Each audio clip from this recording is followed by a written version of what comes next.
What's going on? It's your boy CJ Goodfella back with the Boxing Clinic one time for the one time.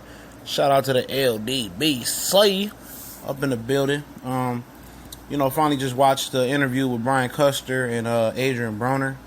And, cry me a fucking river. One thing we're going to talk about mainly on this video is the part about Shawn Porter. Where, he, they went over his losses and shit. Basically, he crying to my he beat himself and...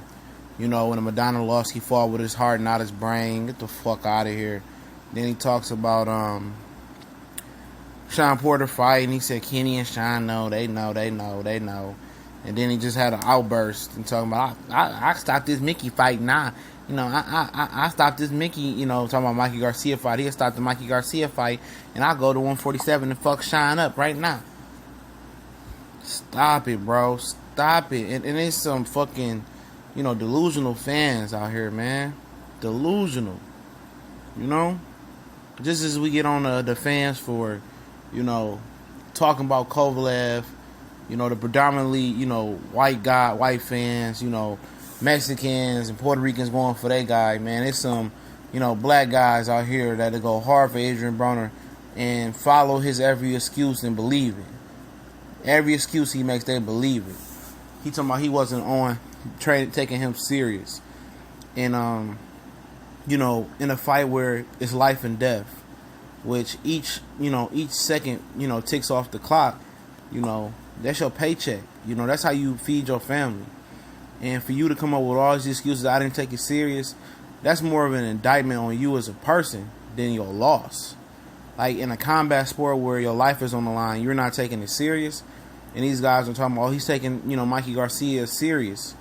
Why all of a sudden he's taking Mikey Garcia serious? Why didn't he take Paulo Malignaggi more serious? Why didn't he take Marcos Maidana more serious? Why didn't he take Shawn Porter more serious?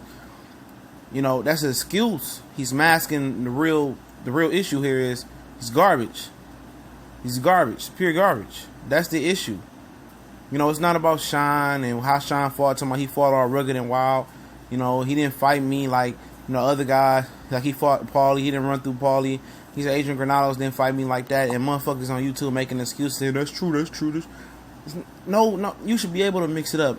If you have huge liabilities and huge gaps in your boxing game, of course people are going to switch it up to expose your holes even more. They know you ain't got no feet, your base is wide, and you can't move and box and move around. Of course they're going to adjust their game plan to beat you. Of course they're not going to. Shawn Porter is not going to keep Adrien Broner the same as Paulo Malignaggi. Two different type of fighters. Paulie is a boxer mover with no power. Broner is a fake-ass, shoulder-rolling, defensive, fake wizard. That's a fucking pressure fighter. They don't throw that many punches. Of course, he's going to try to out-hustle you and try to outwork you from different angles and jump in and jump out. Different strokes for different folks. That's your ability.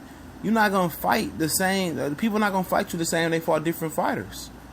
He be sounding like a fucking novice. Sometimes I think this dude is fucking retarded. And people really believe in this hype that he's saying.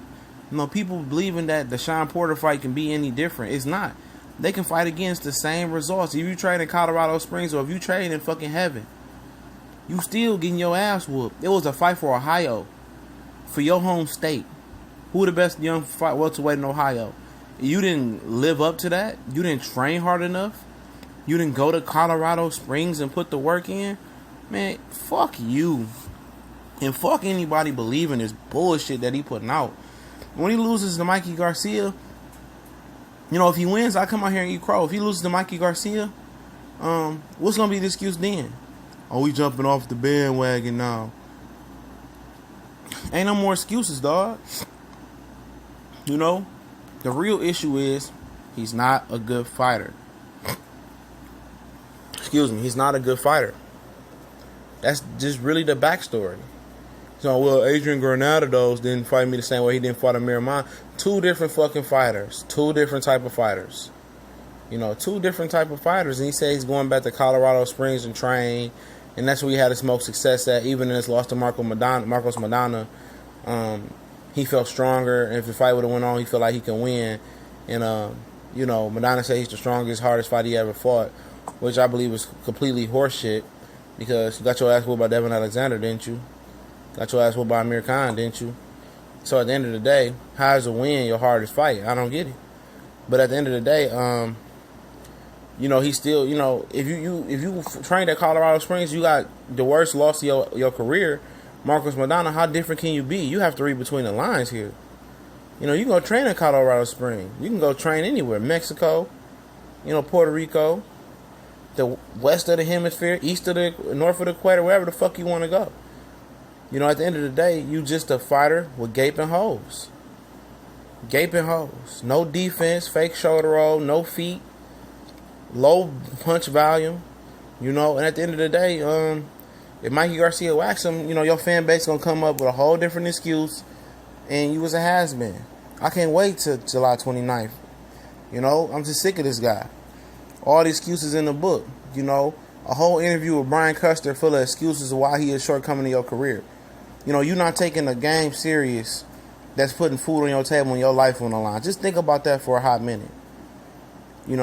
Anytime, that's like you saying you going to the army, you going to fight over in fucking Afghanistan, and you out there bullshitting, you ain't trained right, you out here drinking, smoking, and your life on the line, you ain't getting to see when you supposed to, you bullshitting around. Same fucking thing when you step into the ring, it's war. They trying to hurt you, but anything can happen in there. Look at Pritchard Cologne. Hopefully he get better. Sorry, I hope I said his name right. But at the end of the day, man, these people going to keep buying these excuses, keep believing in somebody that he not. It's going to be one of those guys that, he could have been this, and I'm be one of those guys to say, I lived through. He couldn't have been shit. He couldn't have been shit. He got numerous gifts in his career. Before he fought Ponce de Leon, another guy he got a gift from. He got a gift against Paulie. He got a gift against a lot of motherfuckers, dog. Without Al Heyman, this motherfucker be somewhere holding Floyd's spit bucket. If he can touch him.